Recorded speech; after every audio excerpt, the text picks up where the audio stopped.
நம்ம ஜெப சிந்தனை நம்ம கர்த்தரை நோக்கி பார்ப்போமா? ஹல்லேலூயா. எங்கள் தேவனாய் இருக்கிற கர்த்தாவே, ஆண்டவரே, உமக்கு நாங்கள் ஸ்தோத்திரம் செய்கிறோம். ஆண்டவரே, நீர் எங்களுக்காக அடிக்கப்பட்டு நொறுக்கப்பட்டு எங்களுக்காக பாவப்பட்டு ஆண்டவரே எல்லாம் சகிச்சு எங்களுக்காக இந்த நித்திய ஜீவத்தை எனக்கு தந்ததுக்காக நன்றி ஆண்டவரே. Father, we are so thankful to you that you have given us eternal life. Help us to understand what it means to have eternal life. ஆண்டவரே, இந்த பிள்ளைகளுக்காக எல்லாம் ஜெபிக்கிறோம் பிதாவே, இயேசுவின் நாமத்தில். இந்த மாலை வேளையில் பிள்ளைகளை நீ தொட்டு ஆசீர்வதியும். ஆண்டவரே, சுகவீனம் வந்தவர்களுக்கு எல்லாம் நீங்க சுகத்தை நீ அளிக்கிறாக இயேசுவின் நாமத்தில். ஆமென், ஆமென், ஆமென். ஹல்லேலூயா. நித்திய ஜீவன் என்ன நீங்க சொல்ல முடியுமா? ஜீவன் என்ன இருக்கு? ஜீவன் தெரியுமா? சமீபத்தில் போன வாரம் 33 வயசான ஒரு போதகர் அவர் காலமானார். 33 years old, this servant of God, he passed away. ஜீவன் என்ன சொல்றீங்களா? உயிர். உயிர் அதான் ஜீவன்னா உயிர். அந்த உயிரை நமக்கு கர்த்தர் கொடுத்திருக்கிறார். இந்துக்கள் இருக்கிறாங்க, முஸ்லிம்ஸ் இருக்கிறாங்க, எல்லாரும் இருக்கிறாங்க. எல்லாருக்கும் ஒரு ஜீவன் இருக்கு. அப்புறம் என்ன நடக்க போகுது? ஒரு காலகட்டத்தில் நம்ம இந்த ஜீவனை விட்டு எங்கேயோ போறோம். அதுக்கு தான் இயேசு வந்தார். உங்களுக்கு தெரியுமா, சில மதங்கள்ல சில விசுவாசத்துல அவங்க நரகத்துக்காக வெயிட் பண்றாங்க. கொரியா அவங்களோட சிந்தனை நிமித்தம், கொரியா சைனீஸ் நிமித்தம் அவங்களோட சிந்தனை என்ன தெரியுமா? ஒரு நாள் என்னோட இந்த ஜீவன் எடுக்கப்பட போது நான் நடக்கத்தான் போகிறேன். அவங்க நம்பிக்கை இருக்கிறாங்க. ரொம்ப மதங்கள் இந்த உலகத்துல சில பேர் மதத்துல அவங்க விசுவாசிக்கிறாங்க. ஒரு கடவுள் இருக்குன்னு அவங்க விசுவாசிக்கிறாங்க. சில பேர் அவங்க கடவுள் இருந்து விசுவாசிக்கிறாங்க. பட் என்னன்னா ஒரு டெத் பத்தி ரொம்ப ரொம்ப கவலைப்படுறாங்க, ரொம்ப பயம். When you talk about death, there's a real fear. அதுக்கு தான் இயேசு வந்தார். Okay, this reality of the kingdom of God, தேவனுடைய ராஜ்யம்னா என்னன்னு நான் இன்னைக்கு கொஞ்சம் சுருக்கமா நான் உங்களுக்கு சொல்ல போறேன். What is the meaning of the kingdom of God? The reality of the kingdom of God. தேவனுடைய ராஜ்யம்னா என்னன்னு நான் சொல்லிக் கொடுக்க போறேன் உங்களுக்கு. மார்க் 1:14-15 நான் வாசிக்கிறேன். காலம் நிறைவேற்று, தேவனுடைய ராஜ்யம் சமீபமாயிற்று இயேசு சொன்னார். தேவனுடைய ராஜ்யம் சமீபம். That means it's coming very soon. The Bible speaks to us in the book of Mark chapter 1 verse number 15. Jesus said, the kingdom of God has come near. இயேசு சொல்ற ஒரு வார்த்தை. So the kingdom of God has come. அந்த தேவனோட ராஜ்யம் சமீபமாயிற்று. இப்ப நம்ம எத்தனை பேர் மலேசியன்ஸா இருக்கீங்க கேட்கிறீங்களா? மலேசியன்ஸா இருக்கிறோம். நம்ம தேவனோட ராஜ்யத்தில் இருக்கும்போது நம்ம மலேசியன்ஸா இருக்கலாம், இந்தியன்ஸ், அமெரிக்கன்ஸ். பட் இந்த நம்ம இங்க ஜீவித இப்ப நம்ம இங்க வாழும் போது, இந்த உலகத்துல வாழும் போது, நம்ம ஒரு உலக மனுஷனாய் வாழும் போதும் தேவனோட ராஜ்யம் இங்கே இருக்குது. It's parallel. இப்ப நம்ம உலகத்துல நம்ம ஜீவிக்கிறோம், தேவனோட ராஜ்யமும் இங்க இருக்குது. பட் அந்த தேவனோட ராஜ்யத்துக்கு நீங்க உள்ளுக்கு போகணும்னா எத்தனை பேர் நீங்க சூப்பர் மார்க்கெட் போயிருக்கீங்க? ஈவன் 7-11 ஒரு பட்டன் தட்டினா தான் அது என்ன நடக்கும்? அந்த கதவை திறந்து தானே. நீங்க பார்த்துருக்கீங்களா? சில கதவுகள் நீங்க போகும்போது அப்படியே நிற்கும். ஒரு இப்பெல்லாம் புதுசா இந்தியாலாம் நீங்க உங்களை பார்த்தோம்னா அந்த வாசல் திறக்கும். Right? So you have to press in order to enter the door. அந்த கதவுல நீங்க ஒரு பட்டன் தட்டினா தான் நீங்க உள்ளுக்கு போக முடியும். So தேவன் சொல்லுகிறாரு இந்த மார்க் 1ல கர்த்தர் சொல்றாரு, தேவனோட ராஜ்யம் சமீபமாயிற்று. அதனால தான் இயேசுவோட அந்த சுவிசேஷத்தை அவர் சொன்னார். தேவனோட ராஜ்யம் சமீபமாயிற்று சொன்னார். உங்களுக்கு தெரியுமா எத்தனை பேர் நீங்க பைபிள் வாசிச்சிருக்கீங்க? மேத்யூ, மார்க், லூக், ஜான், இதுதான் இயேசுவோட வார்த்தைகள். நீங்க பைபிள் படிச்சிருக்கீங்களா? Matthew, Mark, Luke and and certain parts of John are the words of Jesus. So இயேசு சொல்ற ஒரு வார்த்தை தான் இது. என்ன சொல்றாருன்னா, தேவனுடைய ராஜ்யம் சமீபமாய். நீங்க சொல்றீங்களா கூட? 1 2 3. தேவன் உடைய ராஜ்யம் சமீபமாயிற்று. ஒரு வரி சொல்லுவோமா? தேவன் உடைய ராஜ்யம் சமீபமாயிற்று. பட் எப்படி நம்ம அந்த தேவனோட ராஜ்யத்துக்கு எப்படி நம்ம உள்ளுக்கு போக முடியும்? ஸோ மார்க் 1:15 இயேசு சொல்ற ஒரு வார்த்தைகள், காலம் நிறைவேறிற்று, தேவனுடைய ராஜ்யம் சமீபமாயிற்று. அதனால இயேசு சொல்றாரு, மனம் திரும்பி சுவிசேஷத்தை விசுவாசியுங்கள் என்றார். இயேசு என்ன சொன்னாரு? மனம் திரும்பணும். இப்ப உங்களுக்கு ஒரு சில இடத்துக்கு நீங்க போறீங்க. ஓகே, சில இடத்துக்கு நீங்க போகணும்னு என்ன சொல்லணும்? இப்பெல்லாம் நம்ம அப்பார்ட்மெண்ட்டுக்கு போனா நம்ம சும்மா உள்ளுக்கு போக முடியுமா? ஐசி பேங்க்னு சொல்லுவாங்க, டிரைவிங் லைசன்ஸ் கொடுக்க சொல்லுவாங்க. ஸோ தேவனோட ராஜ்யத்துக்கு போனா அந்த பாஸ் என்ன தெரியுமா? மனம் திரும்பணும். நம்ம சும்மா இப்ப நம்ம அழைத்து உட்காரோம், ஓ என்ன நீங்க இடத்துல போறீங்க. பட் ரொம்ப ஜனங்கள் சர்ச்சுக்கு வராங்க, ஆலயத்துக்கு வராங்க. பட் ரொம்ப பேர் அந்த தேவனோட ராஜ்யத்துக்குள்ள பிரவேசிக்க முடியாது. ஸோ தேவனோட ராஜ்யத்துக்கு போனோம்னா the first requirement is this.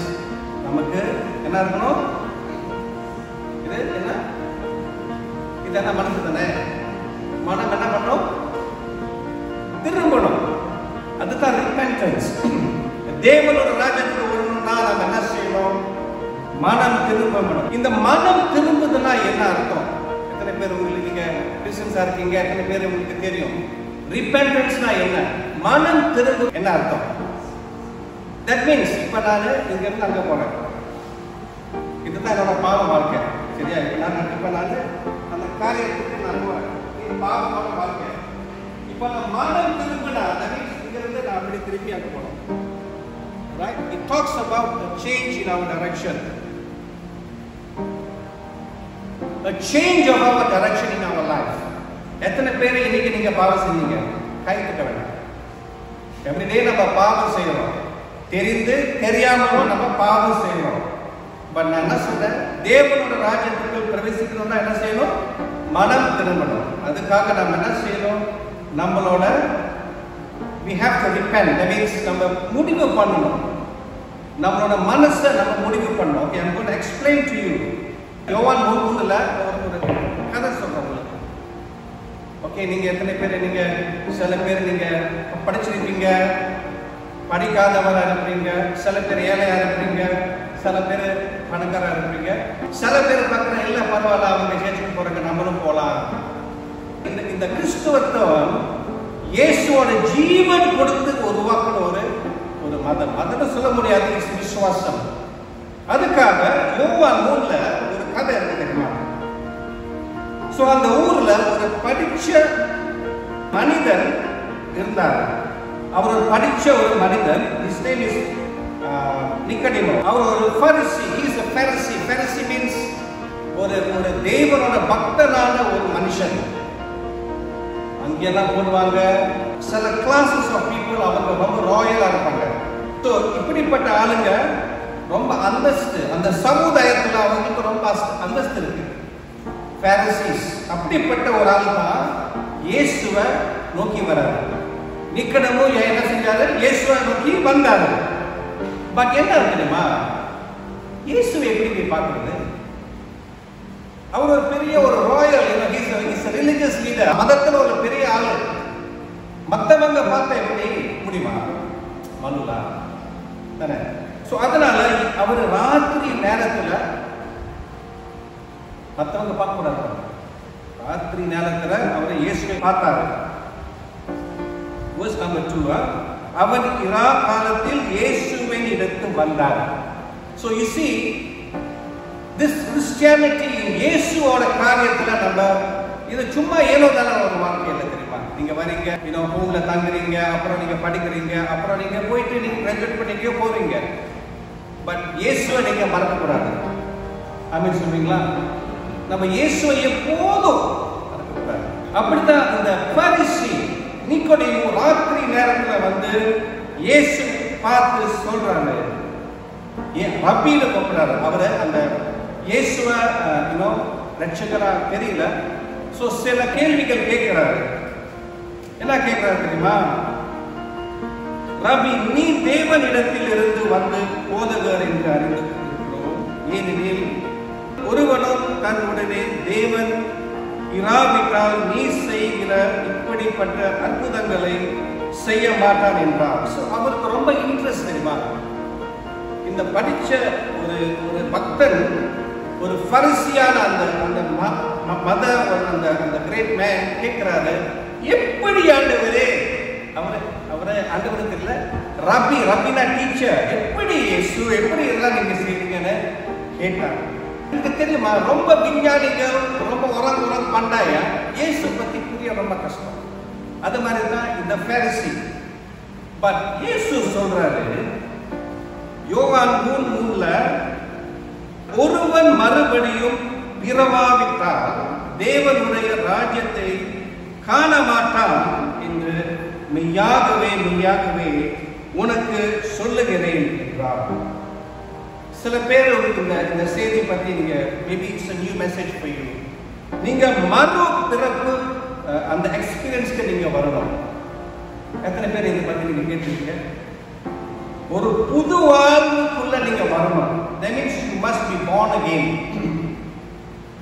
You must become born again. ஒருவன் மறுபடியும் பிறவிட்டால், that means we have to become born again. இப்ப நீங்க ரொம்ப என்ன பாக்குறீங்க கேக்குறீங்க, இங்க ப்ராசஸ் பண்றீங்க. நீங்க you don't only understand. நீங்க பெரிய ஒரு விஞ்ஞானி பாருங்க, நீங்க ஒரு scholar, you are a scholar, நீங்க ஒரு படிச்ச ஒரு மனிதன், இந்த உண்மையெல்லாம் தெரியும். பட் உங்களுக்கு இயேசு முழுவதும் உங்களுக்கு தெரியும்னா நம்ம என்ன செய்யணும் தெரியுமா? ஒரு மறுபடியும் அந்த பிறக்கிற ஒரு அனுபவத்துக்கு வரணும். நம்ம சர்ச்சுக்கு வரோம், காணிக்க போடுறோம், பாடுறோம், வீட்டுக்கு போறோம், ஐக்கியத்தில் பங்கு பண்றோம். பட் மறுபிறவு அந்த எக்ஸ்பீரியன்ஸ் வரலாம், நமக்கு இயேசு பத்தி நமக்கு ஃபுல்லா தெரிய முடியாது. பட் ஃபுல்லா இயேசு அந்த தேவனோட ராஜ்யத்துக்கு பிரவேசிக்கணும்னா ஒரு புது வாழ்வு, ஒரு புது இனிமையான ஒரு வாழ்க்கை இருக்கு. ஓகே, நான் உங்களுக்கு சிம்பிளா நான் சொல்லி கொடுக்குறேன். அது என்ன தெரியுமா? நீங்க உங்களுக்கு ஒரு 30 வயசு 40 வயசு 50 வயசு இருக்கலாம். நீங்க ரொம்ப வயசாயிட்டீங்க, அப்புறம் என்ன இருக்கு? எல்லாம் வாழ்வு முடிஞ்சாச்சு, எல்லாம் வாழ்வு வந்தாச்சு, எல்லா எக்ஸ்பீரியன்ஸ் எல்லாம் பண்ணியாச்சு. இப்ப இயேசுவை ஒரு சொந்த ரட்சகரா இருக்கணும்னா நம்ம ஒரு சின்ன குழந்தை மாதிரி ஆகணும். ஆமென். நமக்கு ஒரு ஒன்றும் தெரியாத ஒரு அந்த சின்ன குழந்தை எப்படி இருக்குது அப்படி நம்ம வந்து ஆண்டவரே எனக்கு கற்றுத்தாங்கன்னு சொல்லணும். ஆமென். அதனால தான் உங்களுக்கு ஒரு சவால் இனிமே ஒரு மறுபிறப்பு இருக்கணும். ஆமென். ஓகே, உங்களுக்கு செகண்ட் பாயிண்ட் கொடுக்குறேன். எதுக்காக நீங்க வந்திருக்கீங்க சர்ச்சுக்கு? நம்ம சபைக்கு எதுக்கு வரணும்? அந்த வார்த்தை அறியறதுக்கு தான் வரணும். பட் அந்த வார்த்தை அறியறது சும்மா ஒரு என்ட்ரன்ஸ் தான். நமக்கு அறியலைன்னா அது உள்ளுக்கு போக முடியாது. நான் உங்களுக்கு நான் ஃபர்ஸ்ட் தான் சொன்னேன்னா உங்களுக்கு மனம் திரும்ப வேணும் இல்லையா? The change of the experience of repentance இருக்கணும். செகண்ட்லி, இயேசு உங்களுக்கு ஒரு நித்திய வாழ்வு வந்திருக்கிறார். சில மதங்கள் எப்படி தெரியுமா? உலகத்துல வாழ்வாங்க 30 years 40 years அப்புறம் 50 years அப்படிலாம் செய்வாங்க. இந்த உலகத்துல வாழ்ந்துட்டு ஒரு சக்கரம்னு சொல்லுவாங்க. சில மதத்துல சக்கரம், நம்ம வாழ்க்கையே ஒரு சக்கரம் தான். மறுவாழ்வு வந்துட்டு அப்புறம் என்ன மறுத்து போகணும். அப்போ என்னோட பாயிண்ட் வரலன்னா அது ஒரு பிலாசபி ஆஃப் லைஃப். சில மதத்துல அவங்க நிர்வாணாக்கு அடையிறாங்க, நற்காரியங்கள் உதவி செய்யறது. பட் இயேசு வந்தது நமக்கு ஒரு நித்திய ஜீவன் கொடுக்கிறது. That means நீ ஒரு அரிசி கொடுக்க வேண்டாம், பருப்பு ஒன்றும் கொடுக்க வேண்டாம். ஓகே, ஆமாம், அந்த வாழ்க்கையில உனக்கு காசு இருந்தா மற்றவங்களுக்கு ஒரு 2 சேனல் கொடுக்கலாம், இடையப்பம் கொடுக்கலாம், அதெல்லாம் நீங்க செய்யணும். பட் நீங்க நற்காரியம் செய்த மட்டும் உங்களுக்கு இந்த பரலோகத்துக்கு போக முடியாது. மற்றவங்களுக்கு தேவைன்னா நீங்க தேவைக்கு அவங்களுக்கு கொடுங்க. பட் இயேசு சொல்றாரு, யோவான் 10:10 சொல்றாரு, திருடன் திருடவும் அழிக்கவும் வருகிறானே, அன்றி வேறொரு ஒன்றுக்கும் வரான். நானோ அவைகளுக்கு ஜீவன் உண்ட இறக்கவும் அது பரிபூர்ணம் படவும் வந்தேன். உங்களுக்கு நான் கொஞ்சம் எக்ஸ்பிளைன் பண்றேன், கொஞ்சம் பிராக்டிக்கலா நான் உங்களுக்கு சொல்லிக் கொடுக்குறேன். இயேசு உங்களுக்கு நித்திய ஜீவன். That means what? இன்னைக்கு நீங்க வாழ்றீங்க, ஒரு நாள் வரும் நீங்க சாவ போறீங்க. 2 ways. நீங்க ஜங்ஷன் வந்துட்டீங்க, ஹெவன் இருக்கு, ஹெல் இருக்கு, வரவாங்க போனவா. அதுக்கு தான் இயேசு வந்திருக்காரு. இயேசு that means one day நீங்க மரிக்கும் போது உங்களுக்கு அந்த பயம் சிந்தனை இருக்கக்கூடாது. நீங்க ஜீவிக்கும் போது இயேசு இருக்கிறார், நித்திய ஜீவன் இருக்கு. இந்த உலகத்துல உங்களுக்கு என்ன இருக்கு? நித்திய ஜீவன் இருக்கு. நீங்க சாகும் போது உங்களுக்கு என்ன இருக்கு? நித்திய ஜீவன். இயேசு ஒரு வசனம் சொல்றாரு, உங்களுக்கு பங்களா ஆயத்தம் பண்ணி கொடுக்குறேன்னு சொல்லி அவர் சொல்றாரு இந்த வசனத்துல. இட்டர்னல் லைஃப், நித்திய ஜீவன்னா உங்களோட வாழ்க்கையில ஒரு கேரண்டி இருக்கு. ஆமென் சொல்றீங்களா? கேரண்டி. that means இன்னைக்கு சில பேர் அடிபட்டு போறாங்க, மரிக்கிறாங்க, அவங்களுக்கு என்ன இருக்கு? இன்சூரன்ஸ் இருக்கு. இன்சூரன்ஸ் இருந்தா என்ன நடக்குது? அந்த அவங்க குடும்பத்துக்கு காசு வரும், ஒரு guarantee. that means upon death ஒரு கேரண்டி சொல்லி ஒரு காசு வருது. நீங்க மரிக்கும் போது இயேசு உங்களுக்கு ஒரு நித்திய வாழ்வு கொடுப்பாரு. that means அவரோட கூட நீங்க வாழ போறீங்க. ஆமென்.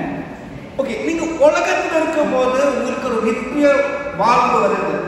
அது என்ன அர்த்தம்? நித்திய ஜீவன். Let's just break it down. எப்படி பிராக்டிகலா பார்க்கலாம்? எத்தனை பேர் நீங்க ஸ்கூலுக்கு போறீங்க?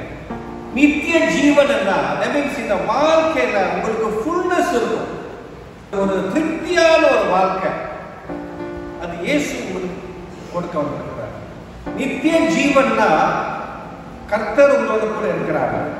நீங்க வேலைக்கு போறீங்க, சில பேர் பைசிக்கல்ல போறீங்க, சில பேர் நடந்து போறீங்க. வேலையில என்ன இருக்கு? பிரச்சனை இருக்கா? இருக்குதானே?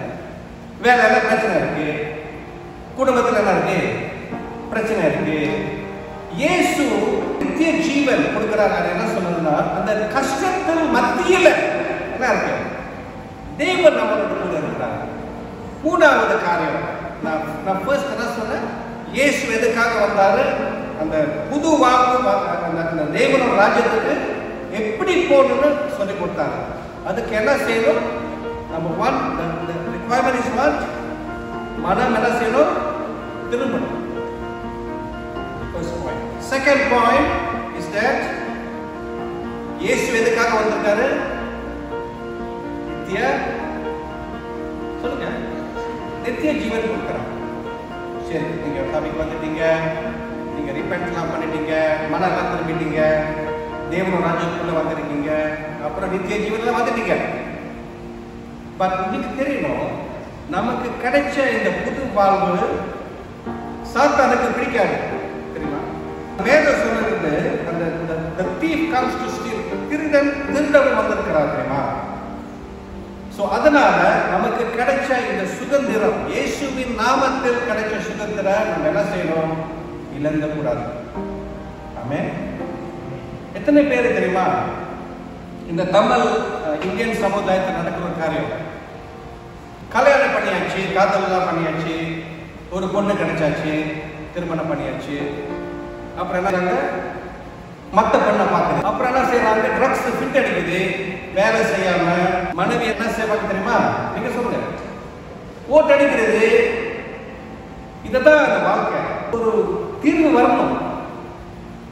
அதுக்கு தான் இயேசு வந்திருக்காரு. தெரியுமா? நம்மளோட சமுதாயத்தை நம்ம மாற்ற முடியாது, ஏன்னா அப்படிதான் இருப்பாங்க.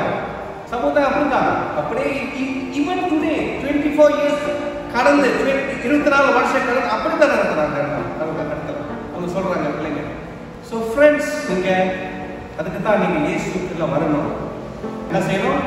வரணும். தெரியுமா? சும்மா சிந்தனை மட்டும் இயேசு, பைபிள், சர்ச்சு, அது இது இல்லை, அது மட்டும் இல்லை. It's not what you know. இயேசு நம்மளோட வாழ்க்கையை மறுரூபமாக்கணும் அப்படின்னு சொல்லுவீங்களா? மறுரூபம் என்ன? That means நான் இப்படி இருக்கிறேன், இங்க இருந்து நான் வேற இடத்துல வரணும். No, this is not a prosperity gospel. That means இன்னைக்கு நீங்க சர்ச்சுக்கு வந்தா நீங்க பெரிய காரியம், அது இல்ல. இயேசுவோட செய்தி நற்செய்தி அப்படி இல்லை. இயேசு கூட வந்தா இயேசு உங்களோட கூட இருக்கிறார். அல்லேலூயா சொல்றீங்களா? உங்களோட கூட இருக்கிறார். இன்னைக்கு நான் உங்களுக்கு ஒரு சவால் கொடுக்குறேன். ஓகேயா? கொடுக்கலாமா? நம்ம அப்படி வாழ முடியாது. Let us stop this social illness in the society. Amen. நம்ம இந்த சமுதாயம் மாதிரி நம்ம வாழக்கூடாது. இந்த மல்டிபிள் மேரேஜஸ் அதெல்லாம் நம்ம நிப்பாட்டணும். ஸோ நீங்க எல்லாம் பாய்ஸ் அண்ட் கேர்ள்ஸ் நீங்க பெருசாகிட்டு நீங்க கல்யாணம் பண்ணும்போது நீங்க ஒரு திருமணம் பண்ணணும். நான் ஒரு மேன் ஒரு உமன் தான். That's one. Secondly, you have to love your wife. தெரியுமா? நீங்க அங்க ஸ்திரியா ஒரு பொருள் இல்லை தெரியுமா? they are beating up their wives, you know. அதெல்லாம் நடக்கவே கூடாது. சுயநலம். So friends, இதெல்லாம் மாறணும். Amen. இதுதான் சவால். அவங்க வாழ்ற மாதிரி நம்ம வாழ முடியாது. அதுதான் இயேசு வந்திருக்கிறார். Amen. கர்த்தரோட வழிகளில் நம்ம வாழ்ந்தா என்ன நடக்கும்? வாழ்க்கை மாறும். Amen. அதுக்கு தான் இயேசு வந்திருக்காரு தெரியுமா? சும்மா சபைக்கு வந்து நன்றி நன்றி நன்றி நன்றி எஸ் பாட்டு எல்லாம் ஆல்ரெடி இஸ் இம்பார்ட்டன்ட். காணிக்கெல்லாம் போடணும். நம்மளோட வாழ்க்கை ஒரு மறுரூபமா இருக்கணும். அல்லேலூயா. அதுக்கு தான் இயேசு வந்திருக்காரு. Amen. So I just want to wrap up this message. Okay, 3 காரியம் சொல்றேன். நம்பர் 1 என்ன நான் சொல்றேன்? நம்மளோட மனம் திரும்பணும். Amen. சொல்றீங்களா? என்னோட மனம் Hallelujah. Amen. That means to say, இது எக்ஸ்ட்ரா சொல்றேன், உங்களோட ஆசைகளை நீங்க பரிசோதிக்கணும். மனத்துல என்ன இருக்கு? இதுக்குள்ள என்ன இருக்கு தெரியுமா? டிக்டாக் இருக்கு, டிக்டாக்ல என்ன இருக்கு? கேர்ள்ஸ் இருக்கு, டான்ஸ் இருக்கு. சோ நம்ம சிந்தைகளை கெடுக்கிற ஒரு ஜாமான் தான் அந்த டிக்டாக், இன்ஸ்டாகிராம்ல நல்ல காரியம் இருக்கு. இப்ப நம்மளோட வாழ்க்கை மறுரூபம்னா இந்த குப்பையை வீசணும். என்ன வீசணும்? இந்த கண்ட கேம்ஸ் எல்லாம் வீசணும். இந்த போனை நீங்க அப்படி சுத்தமா இருக்கணும், ரிசர்ச் பண்ணிருக்கணும். ஏன்னா இதுல தான் நம்ம சிந்தை அப்படி கெடுக்குது தெரியுமா? So number 1 is repentance. நம்மளோட வாழ்க்கை அப்படியே மாறணும். இப்படி நம்ம வாழ்ந்தோம் இல்லையா? நம்ம எப்படி திருப்பணும். இல்ல இதெல்லாம் இச்சையான காரியம், நான் செய்ய முடியாது. யார் தெரியுமா? இயேசு உங்களுக்கு நித்திய ஜீவன் கொடுக்க வந்திருக்காங்க. சரிமா? ஆமென் சொல்லுவீங்களா? நித்திய ஜீவன் என்ன தெரியுமா? இந்த உலகத்துல உங்களுக்கு ஒரு நித்திய ஜீவன் இருக்கணும். ஆமென். நீங்க சாகும்போது என்ன? நீங்க பயப்படக்கூடாது. வாழும்போது நல்லா வாழணும். நல்லா ஒரு கான்ஃபிடன்ஸ். இயேசுவோட கூட இருக்கு. நாளைக்கு சாப்பாடு இல்லை, பட் நீங்க ஒழுங்கா வேலை செய்யணும். Advocating laziness. நீங்க நல்லா உழைக்கணும், நல்லா வேலை, நல்லா படிக்கணும். நீ படிக்காம எனக்கு ஒரு ஃப்ரெண்ட் இருக்காங்க, ரிசல்ட் வரும்போது SPL pastor please pray for my daughter. எல்லாமே நல்ல ரிசல்ட்ஸ் வரணும். புரியுமா? படிக்காம ஏன் கிடைக்குமான்னு சொல்லுங்க. வேலை செய்யணும், என்ன செய்யணும், அப்புறம் நீங்க ப்ரே பண்ணுங்க. ஆண்டவரே எனக்கு நல்ல ஒரு வெற்றி தருங்க ஐயா, கர்த்தர் கொடுப்பாரு. You will get a good life. This is not a prosperity gospel. It doesn't mean that you're going to drive a Mercedes, a BMW, Jaguar. No, it's not that. நித்திய ஜீவன் என்ன தெரியுமா? அம்மா நீங்க வீட்டுக்கு போறீங்க, நல்லா சும்மா படுத்துங்களா? இல்ல மனசு நிம்மதி இல்லைங்க. அதுதான் இயேசு வந்திருக்காரு தெரியுமா? நமக்கு படுக்கும் போது தூக்கம் வரணும். ஆமென். வியாதி இருக்கும் போது நம்ம சொல்ல முடியாது. கிறிஸ்டியன் நம்ம வியாதி சொல்ல முடியுமா? கோவிட்ல எவ்வளவு கோடி மக்கள் மறித்தாங்க. Christians also die. பட் இயேசு நம்மளோட இருக்கிறார். ஹalleluya. Amen. So thirdly, we have to protect நமக்கு இருக்கிற இந்த விசுவாசம். வேதத்தை படிங்க. அந்த உண்மையை சாத்தான் வந்து எடுத்து பார்ப்பாங்க. பாதுகாக்கணும். அப்படி சொல்றீங்களா? பாதுகாக்கணும். ஓகே, நம்ம ஜெபம் செய்வோமா? கைகளை உயர்த்தி, ஆண்டவரே இயேசுவின் நாமத்தில் உன் சமூகத்தில் வருகிறோம் பிதாவே. ஆண்டவரே எங்களை எவ்வளவாய் நேசித்து எங்களுக்கு உயிர் கொடுத்த தேவனே, உமக்கு நன்றி செலுத்துகிறோம் பிதாவே. ஆண்டவரே நாங்கள் கடமைப்பட்டிருக்கிறோம். இயேசுவினால் எங்களுக்கு நித்திய ஜீவனை கொடுத்திருக்கிறீர். ஆண்டவரே எல்லா நபர்களுக்காக நான் ஜெபிக்கிறேன் இயேசுவின் நாமத்தில். ஆண்டவரே அம்மாமார்கள், ஐயா, all the children, students, each and everyone, எல்லாருக்காக நான் ஜெபிக்கிறேன் இயேசுவின் நாமத்தில். ஆண்டவரே பிள்ளைகளுக்கு ஒரு சமாதானத்தை கட்டளையிடும் பிதாவே, இயேசுவின் நாமத்தில்.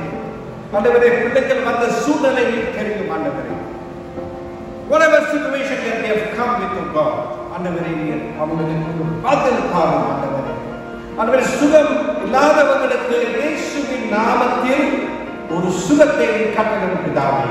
ஆமென் சொல்வீர்களா? ஆண்டவரே சுகத்தை நாங்கள் கட்டளையிடுகிறோம் இயேசுவின் நாமத்தில். ஆண்டவரே போராட்டம், பிசாசின் கிரியைகள் நிமித்தம் வந்த எல்லா போராட்டங்கள் நிமித்தம் நாங்கள் சபிக்கிறோம் இயேசுவின் நாமத்தில். ஆமென் சொல்வீர்களா? ஆமென். ஆண்டவரே பிள்ளைகளோட வாழ்க்கையை ஆசீர்வதிக்கும் ஆண்டவரே, பசுமையான ஒரு நித்திய ஜீவனை இந்த பூமியில் அனுபவிக்க கிருபையாகும். ஆண்டவரே எங்கள் ஜெபங்களை உம் நாமத்தில் ஏறெடுக்கிறோம் பிதாவே. ஆண்டவரே எங்களை உதவி செய்யும், எங்களை நீ வழிநடத்தும் பிதாவே. நீர் பெரியவர், எங்கள் ஆண்டவர், எங்கள் இரட்சகர். மாறாத இயேசுவின் நாமத்தில் ஜெபிக்கிறோம். ஆமென். ஆமென். கர்த்தர் ஆசீர்வதிப்பாராக.